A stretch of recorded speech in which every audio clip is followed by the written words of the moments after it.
Deuxième et dernière vidéo de ce chapitre consacré aux cartes mères. Et si on reprend notre illustration de carte mère, il y a un composant qui s'appelle le chipset. Et ce composant, très souvent, on ne le voit pas. Il est caché par un dissipateur thermique. Et c'est un genre de processeur, c'est un petit processeur qui est sur la carte mère, qui va gérer toute la carte mère en fait. C'est le chef d'orchestre de la carte mère. Et généralement il est soudé, hein. C'est pas une pièce qui sait se remplacer, et affublé d'un dissipateur thermique comme vous pouvez le voir ici. Et la grande majorité des fonctionnalités de la carte mère dépendent de cette puce, donc du chipset. Par exemple, la compatibilité avec les processeurs et certains périphériques, pouvoir overclocker son processeur, pouvoir faire du RAID pseudo-matériel avec les différents disques durs, le nombre de lignes de communication PCI Express, et ce genre de choses-là. Tout ça, c'est le PC, le chipset de la carte mère qui va gérer ça. Et très souvent, il arrive que vous ayez le choix entre des modèles de chipsets différents pour un même socket, pour une même génération de processeurs. Il est souvent préférable de choisir le modèle de chipset le plus récent. Alors, il y a le côté récent, mais aussi les familles. Souvent, les constructeurs, ils font des chipsets entrée de gamme, milieu de gamme, haut de gamme. Les entrées de gamme, de façon générale, il faut éviter car il y a beaucoup de limitations qui vont avec. Du moyen ou haut de gamme, là, ça dépend de ce que vous voulez faire avec votre machine. Le haut de gamme, généralement, ne sert que pour ceux qui veulent faire de l'overclocking, voire du RAID ou des choses comme ça. Pour l'utilisation la plus courante, les chipsets moyens de gamme sont plus que suffisants. Pour s'y retrouver dans la jungle des chipsets, enfin il n'y a pas un milliard de modèles chipsets, hein, il y en a pas des masses, mais pour comprendre un petit peu les différentes limitations techniques qu'offre un chipset, souvent les fabricants publient ce genre de graphique. Donc vous avez ici l'exemple du chipset Intel Z490. Et donc dans ce graphique, comment est-ce qu'on peut le décortiquer? Ben, vous avez ici, donc ça c'est pas le chipset, c'est le CPU. Donc c'est un CPU Intel, Core i5, 7, peu importe. Et le chipset il est là, le Z490. Alors évidemment le CPU qui se connecte, s'en fiche sur la carte mère, ben, il va communiquer avec le chipset, donc les deux doivent travailler de pair. Et donc un canal de communication entre les deux. Et on voit que le CPU, c'est lui qui va communiquer avec les barrettes de RAM. Donc le chipset vis-à-vis de ça, en théorie, on s'en fout. On voit que le processeur, bah, il peut gérer, par exemple ici, 16 lignes PCI Express en version 3. Donc par exemple pour la carte graphique ou des SSD, ou bien 2 en version 8, ou bien, enfin peu importe. Il a 16 lignes de PCI Express qu'il peut gérer, et le fabricant de carte mère répartit ça comme il veut, en 2 ports de 8, un port de 16, ou des mix. Et on voit également qu'on peut y mettre 3 sorties écran sur le processeur. Donc le constructeur de carte mère ne le fera pas forcément, mais il pourra mettre sur sa carte mère 3 sorties écran, par exemple 2 DisplayPort et un HDMI, qui sont branchés directement sur le processeur CPU. Et donc il pourra gérer ces affichages-là. Ils le font pas souvent, les fabricants de cartes mères, mais des fois oui. Donc ça dépend de vos besoins. Bah, personnellement, moi sur une des machines que j'ai fait il y a quelques années, c'était un des prérequis, c'était d'avoir 3 sorties graphiques gérées par le CPU. Et donc il fallait trouver une carte mère compatible. Et c'était pas la majorité des cartes mères qui avaient ça, mais il y en avait. Maintenant, reconcentrons-nous sur le chipset. Et donc, tout ce qui n'est pas ce que je viens de citer doit être géré par le chipset. Donc, on voit que le chipset gère ici jusqu'à, alors c'est écrit up to, hein, donc ça veut dire jusqu'à 24 lignes PCI Express en 3.0. C'est pas pour ça que le fabricant de carte mère en branchera 24 sur la carte mère, parce que pour des restrictions budgétaires, peut-être qu'il en mettra que 8. Et sur les cartes mères les plus onéreuses, bah, les 24 pistes seront connectées. Tout comme ici, on voit qu'il peut gérer jusqu'à 6 connecteurs SATA. Il n'y en aura peut-être pas 6, il n'y en aura peut-être que 4. Plus tout un paquet de ports USB dans différentes versions. Plus une puce réseau à 2,5 gigabits seconde. Ou une A, et on voit que c'est optionnel ça. Ou un Ethernet classique. Enfin bref, il y a plein de fonctionnalités. Ça, c'est des fonctionnalités, on s'en fout. Ça aussi, ça aussi, ça aussi. Alors, une carte son, du RAID ou pas, du Wi-Fi. Enfin voilà, il y a plein de fonctionnalités. Tout ça, tous ces trucs-là, c'est géré par le chipset. Enfin, le chipset est capable de fournir ça. Et libre au constructeur de carte mère de les positionner, enfin de placer ces fonctionnalités ou pas sur la carte mère. Donc pour un même chipset, vous aurez des cartes mères chères où tout sera fonctionnel et des cartes mères pas chères où il n'y aura qu'une partie qui sera fonctionnelle. Donc ce type de graphique permet de savoir un petit peu ce qu'on peut faire avec ce qu'un chipset permet. Et un petit détail ici, par exemple sur le Z490, vous avez une fonctionnalité qui est Extreme Tuning Machin Utility Bidule Support. En fait, ça c'est pour faire de l'overclocking de processeurs. Donc si vous n'avez pas un Z490 pour cette famille de processeurs là, vous ne pourrez pas faire de l'overclocking. Ça c'est un exemple. Ensuite, autre petit détail, donc là je vous ai dit que le processeur doit communiquer avec le chipset. Donc vous voyez un canal de communication, c'est écrit ici, c'est de type DMI 3.0. Il faut savoir que ce truc là, enfin faut savoir, je vous le dis, il ne faut pas retenir ça, mais c'est 4 gigaoctets par seconde le débit de ce truc. Et donc entre le processeur et le chipset, il y a un canal de communication à 4 gigaoctets par seconde. En fonction de ce que vous voulez faire avec votre machine, c'est potentiellement un bottleneck, donc un goulot d'étranglement. Prenons un exemple très simple. Donc, on a ici les 24 lignes PCI Express en 3.0. Si on reprend le tableau de la vidéo précédente, ça veut dire que je peux ici communiquer jusqu'à 24 gigaoctets par seconde avec des cartes d'extension ou des SSD au format M2. Et si le processeur veut communiquer avec tout ce que j'ai branché là-dessus, voilà, qui permet un débit maximum de 24 gigaoctets par seconde, dans la pratique, tous ces dispositifs n'iront pas à pleine vitesse parce que si je veux communiquer avec tous les périphériques connectés là en même temps, je serai limité par cette saloperie de goulot d'étranglement de 4 gigaoctets par seconde. Donc, voilà, et ça fait des décennies que ça fait au moins 10 ans que c'est comme ça, que je ne sais pas pourquoi les ingénieurs d'Intel, et c'est pas les seuls, AMD c'est pareil, ne mettent pas un peu plus de ressources sur ce canal de communication là. C'est un goulot d'étranglement. Donc pour des machines grand public, c'est pas un problème, mais dès qu'on veut faire certaines applications professionnelles où on a besoin de ces fameux 24 gigaoctets par seconde, on ne sait pas les utiliser. Voilà. Donc, vous laissez pas berner par les chiffres, tout ce qu'on vous sort dans la pratique, on est des fois très en deçà à cause de conneries comme ce canal DMI 3.0. Qu'est-ce qu'on retrouve d'autre sur la carte mère? Des connecteurs pour gérer la ventilation de la machine. Alors dans l'exemple ici, c'est une carte mère qu'on propose 5, si je ne me trompe pas. Au minimum, il y en a toujours un. Il y a toujours au moins un connecteur pour au moins le système de refroidissement du CPU, du processeur. Donc ça, c'est d'office, il y a ça sur toutes les cartes mères. Plus éventuellement plusieurs connecteurs pour mettre des ventilateurs dans le boîtier. Plus éventuellement encore un connecteur spécifique qu'ils appellent water pump, donc pour brancher la pompe dans la water cooling, le refroidissement par eau. En l'absence de water cooling, ce connecteur est également utilisé pour un ventilateur à la place d'une pompe, parce que c'est la même connectique. Pour les ventilateurs, il y a différents types de connecteurs, comme vous pouvez le voir sur l'illustration. Il y a des connecteurs avec 2, 3 et 4 fils. Donc il faut au minimum évidemment 2 fils, un plus et un moins pour un ventilateur, pour alimenter le moteur électrique d'un ventilateur. À l'heure actuelle, la majorité des ventilateurs dédiés à l'informatique sont au moins des fiches à 3 fils, car il y a un fil en plus qui permet de mesurer la vitesse de rotation du ventilateur. Donc la carte mère peut à tout moment connaître la vitesse de rotation des ventilateurs qui lui sont branchés dessus.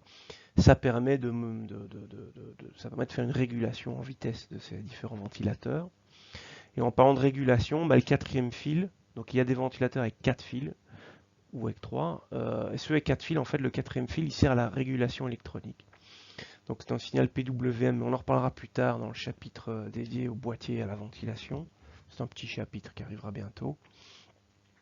Et là, donc ça ce sont pour les ventilateurs à réglage de vitesse à consigne électronique. Maintenant, en l'absence de ce quatrième fil, on peut quand même faire une régulation des ventilateurs, mais dans ce cas-là, ça serait une régulation analogique. Donc au lieu de leur fournir une tension d'alimentation de 5 volts par exemple, la carte mère va donner 4 volts et du coup le ventilateur tournera plus doucement. Et pour savoir quelle tension donner, elle va regarder un petit peu la vitesse de rotation du ventilateur et réguler en fonction de ça et des différentes sondes de température présentes sur la carte mère. Alors il y a une compatibilité physique, hein, toutes ces fiches. Donc le plus et le moins, donc si je prends le connecteur à deux fils, bah, c'est toujours la branche 1 et 2. Donc dans un connecteur sur carte mère de ventilateur, que ce soit un connecteur à 2, 3 ou 4 broches, bah, je peux mettre une fiche 2, 3 ou 4, peu importe, je peux mettre n'importe quelle fiche de ventilateur dessus, comme vous pouvez le voir sur les deux illustrations ici présentes. Alors ce joyeux petit monde, bah, faut l'alimenter hein, en électricité et on retrouve deux connecteurs d'alimentation sur la carte mère. Donc un connecteur qui est soit avec 4, soit 8 broches en haut et alors un connecteur 24 broches ici en bas. Donc le 24, vous le voyez ici, l'illustration de la fiche qui vient se connecter pour alimenter la carte mère. Et ici un connecteur qui peut être utilisé soit en 4, soit en 8 broches en fonction des modèles de carte mère. Voilà, il n'y a pas grand chose d'autre à rajouter. Donc ces connecteurs, ils viennent évidemment de votre alimentation. Enfin, les câbles, proviennent de votre alim, de votre machine. Et il y aura également un chapitre dédié aux alimentations.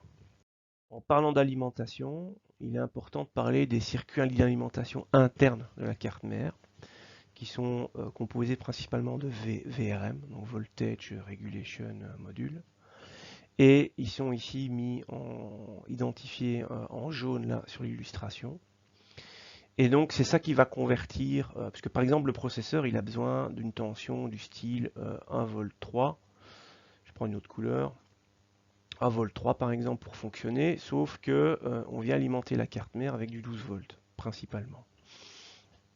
Donc il y a les étages d'alimentation interne de la carte mère qui doivent gérer différentes tensions de fonctionnement au niveau de la carte mère et principalement le processeur. Donc il va baisser le 12 volts vers du 1 volt 3 mais pouvoir délivrer des puissances qui vont de 100 à jusqu'à des fois 300 watts pour certains modèles de carte mère. Donc vous imaginez 1 volt à 300 watts, ça fait 300 ampères. Donc c'est pas rien, il y a des grosses puissances qui doivent passer par là. Et donc ça peut être intéressant de faire attention à cette partie de la carte mère. Si vous faites du matériel, si vous faites une machine avec un petit processeur de base, on s'en fout. Mais si vous voulez mettre des processeurs performants, genre Core i9 ou des choses comme ça, ou des gros Core i7 avec plein de cœurs à très haute fréquence, ou les équivalents en AMD, il y a des pics de puissance de l'ordre de plus de 200 watts, et donc une carte mère d'entrée de gamme, bien qu'elle soit compatible, c'est pas une bonne idée. Parce que les cartes mères d'entrée de gamme n'ont pas des étages d'alimentation très performants. Alors quel est l'impact de ça Donc à qualité de composants égale, donc si je prends les mêmes composants, les VRM, si je prends des VRM identiques, plus on va en mettre, donc ici sur l'illustration que vous avez, c'est une carte mère où on a 6 phases, donc vous voyez il y a 6 petits carrés, donc il y a 6 VRM, donc plus on va en mettre, plus les tensions seront stables vis-à-vis du processeur, c'est une première chose, plus les tensions sont stables, mieux c'est pour le fonctionnement des différents composants. Plus il y en a, plus la puissance va être répartie sur chacun. Donc je vais prendre un chiffre rond. Si j'ai 120 watts à fournir et j'ai 6 VRM, il y aura 20 watts par VRM. Bon, c'est plus compliqué que ça, mais imaginons. Et si j'ai 12 VRM, il y aura que 10 watts par VRM. Donc ils se chaufferont moins. Donc pour une même puissance totale, bah, c'est mieux d'avoir plus de VRM. Et avoir plus de VRM, vu qu'ils s'échaufferont moins, on aura une meilleure efficacité de la carte mère pour délivrer des puissances élevées. Et vous avez un petit exemple ici, donc on a le rendement de l'alimentation de la carte mère. Et vous voyez qu'on a, donc normalement un rendement parfait c'est 1, donc rien n'est parfait, il y a des pertes essentiellement en chaleur. Et vous avez une comparaison en fonction de la charge, en X, d'une alimentation de processeur avec 3 phases, 4 phases, 5 phases, 6 phases, c'est le nombre de VRM que vous avez. Et on voit que à passer une certaine puissance, donc je vais mettre ici 80, on voit que ça s'effondre à peine avec 6 phases, alors qu'avec 3 phases, on a déjà perdu assez bien en efficacité énergétique. Donc le nombre de VRM, plus vous en avez, en tout cas à composants égal, de qualité de composants égale, mieux c'est. Bon, c'est pas pour ça qu'il faut en mettre 29, mais voilà, si vous devez comparer les cartes mères, ça peut être un critère de choix. Qu'est-ce qu'on a d'autre sur la carte mère? Ben, on a les connecteurs externes. Donc en jaune, vous avez ici, j'ai identifié les connecteurs externes. Donc si je pivote la carte mère 90 degrés, on verra alors ces connecteurs-là. Ben, vous repérez clairement tout ce qu'on retrouve au cul d'un boîtier. Ces connecteurs-là, ils se remplacent pas. Enfin, c'est pas les changer, ils sont soudés. Donc, faut pas vous tromper. Si vous avez besoin de X connecteurs, ben, il faut qu'ils soient là, quoi. Faut qu'ils soient présents sur la carte mère. Alors ça, c'est les connecteurs externes. Il y a également des connecteurs internes dans le bas de la carte mère. Donc si vous avez un boîtier où en façade il y a des ports USB, des portes, des prises pour mettre un casque et des choses comme ça, bah, ça vient se brancher sur ces fiches-là au niveau de la carte mère. Et voilà l'illustration des fiches qui se branchent au niveau de la carte mère. Donc si vous avez des ports USB en façade dans votre boîtier, USB 2, bah, voilà la gueule de la fiche qui viendra se brancher sur la carte mère pour alimenter ces ports. Ça, c'est l'équivalent en USB 3. On voit que la fiche est un peu plus grande. Bah oui, parce que l'USB 3, vous voyez que les débits sont 10 fois plus élevés qu'en USB 2. C'est pas pour ça que votre disque dur externe va aller à 600 mégaoctets par seconde, mais le câble est capable de transférer des données à ce rythme-là.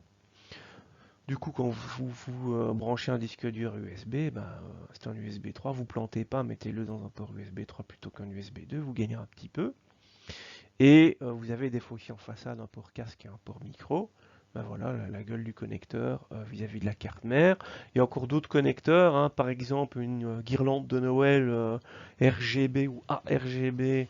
Là, il y a différents standards. Il n'y a pas une seule prise type comme avec l'USB 2 et l'USB 3. C'est aussi des connecteurs qu'on trouve là, un port Firewire, des choses comme ça. Enfin, il existe différents types de connecteurs, un port série, des trucs comme ça. Donc ça, c'est tout des petites choses optionnelles qu'il faut pas négliger. Si votre boîtier est en façade, il y a X ports USB. Si vous voulez pouvoir tous les utiliser, il faut que sur votre carte mère, à cet endroit-là, vous puissiez brancher vos X ports USB.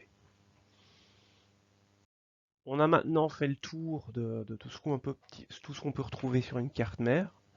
Mais il y a un critère qui n'est pas un connecteur, c'est le facteur de forme ou le facteur d'encombrement. Donc il existe différentes tailles de carte mère. Et vous avez ici un bic, hein, la taille d'un bic pour illustrer un petit peu. Plutôt que vous mettez un tableau avec des dimensions précises, vous savez le retrouver ça sur internet. Mais vous voyez ici les tailles de carte mère standard que vous avez en informatique. Ça, c'est pour des tout petits ordinateurs. Donc là, généralement, c'est pour des machines toutes faites où on ne change pas vraiment les composants, à part une barrette de RAM ou un truc comme ça. Donc ça, on va un petit peu oublier. Sinon, dans les ordinateurs qu'on peut, je veux dire, assembler soi-même, ce sont principalement les 4 formats là que vous avez sous les yeux. C'est le standard, donc des tout petits ordinateurs. C'est pas pour ça qu'ils sont pas puissants, c'est juste ils prennent moins de place. Donc on peut très bien mettre des machines qui valent 3000 € avec une petite carte mère comme ça, avec des composants super haut de gamme. Et vous avez différentes tailles comme ça qui dépendent finalement plus de votre choix de boîtier que de la carte mère en fait. Donc, en fonction du boîtier que vous utilisez, il permet tel ou tel format de carte mère, et donc vous devez avoir un format de carte mère physiquement compatible. Voilà. Autre petite chose, il existe aussi d'autres formats. Par exemple, il y a eu quelques années d'ici, enfin il y a une dizaine d'années ou 15 ans, je ne sais plus exactement, ils avaient tenté de faire un autre format qui était le BTX. Car il faut savoir que le format ATX, ça fait plus ou moins 25 ans qu'il existe. Donc vous prenez un boîtier de PC qui a 25 ans, vous dites je vais mettre une machine moderne dedans. Donc un vieux boîtier beige tout dégueulasse, vous en trouvez un qui traîne et vous pouvez y taper une machine moderne à l'intérieur. Et puis garder le boîtier tout beige, tout dégueulasse, tout le monde croira que vous avez une vieille bécane, mais en fait un de viande dedans, c'est un avion de chasse. C'est possible, c'est la même dimension depuis 25 ans. Et donc ça, il y a 10-15 ans d'ici, certains se sont dit ouais mais c'est nul, on veut revendre des boîtiers, des choses comme ça. Et dès qu'ils ont inventé un nouveau format, ça change rien, c'est juste que c'est plus compatible, hein, les connecteurs sont plus au même endroit, les trous pour les vis sont plus au même endroit. Sauf que cette bande de cons, vous voyez ici, ils ont mis le processeur sur un angle à 45 degrés. Alors que partout il est droit quoi. Du coup, le système de refroidissement pour les processeurs était plus compatible avec les autres formats de carte mère. Donc il fallait faire des systèmes de refroidissement spécifiques. Du coup, pour une même machine, bah, vous aviez des fois un écart de prix de 400 euros parce que quand ils vendaient une machine comme une machine en BTX, ils en vendent peut-être 1000 en ATX. Du coup, ça coûtait une fortune. Et ceux qui ont inventé ça, bah, ça n'a pas marché, quoi. Donc voilà, des fois ça tient un peu de choses. Peut-être que s'ils avaient mis le processeur droit, certains, ça serait vendu un peu mieux. Mais ils l'ont mis à 45 degrés, ça s'est pas vendu pour ça. Donc les plus gros clients du format BTX, c'est évidemment l'entreprise Apple. Mais je ne sais pas s'ils l'utilisent encore. Donc ensuite, un autre exemple aussi de format, vous avez le SSIE BB, typiquement les cartes mères avec plusieurs processeurs, avec deux processeurs, ça c'est le format standard. Donc si vous voulez une machine mettre carrément physiquement deux processeurs dedans, voilà ce qu'il faut. Mais il faut trouver le boîtier compatible. Et pour tout ce qui est serveur et PC portable, il n'y a pas vraiment de standard, là c'est un peu en fonction du modèle, c'est un peu à la carte. Finalement, comment est-ce qu'on choisit une carte mère?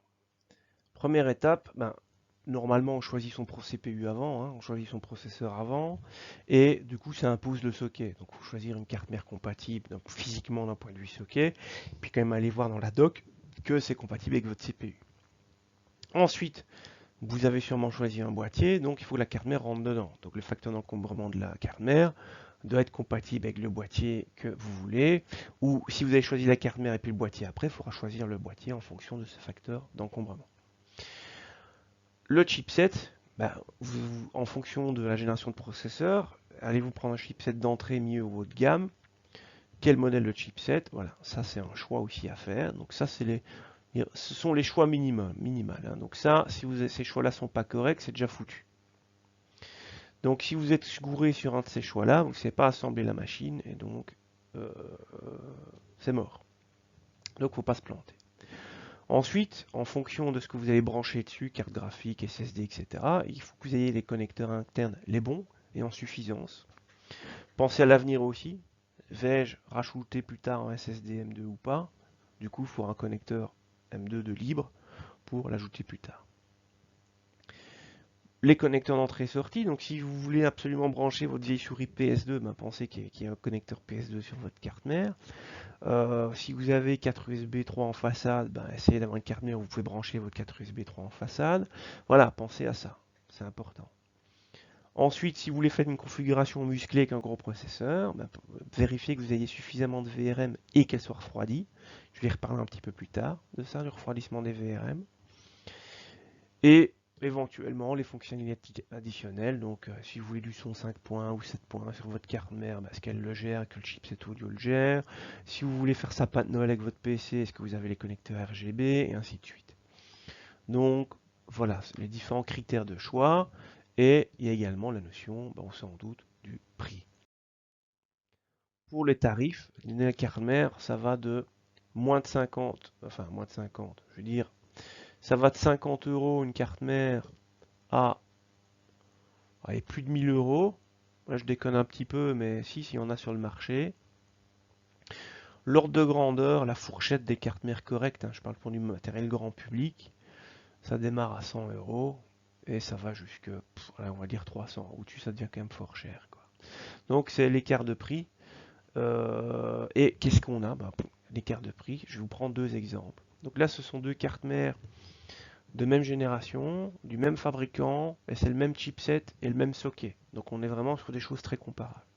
J'ai pas été prendre de quelque chose de complètement olé olé à droite, donc j'ai pris une carte mère qui pour ce socket, ce chipset là d'entrée de gamme, et une carte mère qui pour le même chipset, on va dire qu'elle est de milieu de gamme.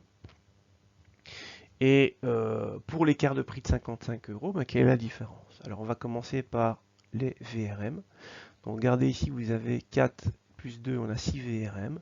C'est la même chose pour l'autre, mais ici on voit qu'il n'y a rien qui refroidit, il n'y a pas de dissipateur thermique sur la carte mère de gauche, alors qu'ici un dissipateur thermique et là un dissipateur thermique. Donc les VRM seront mieux refroidis sur la carte mère de droite. Si c'est mieux refroidi, potentiellement il y aura un meilleur rendement énergétique et une meilleure durée de vie des composants. Donc entre les deux, il n'y a pas photo. Deuxième différence, là il y a deux emplacements de RAM, là il y en a 4. Bon, là je ne dois pas vous faire un dessin, qu'est-ce qui est mieux. Qu'est-ce qu'on a d'autre comme différence? Connecteur M2 pour un SSD, là il y en a un.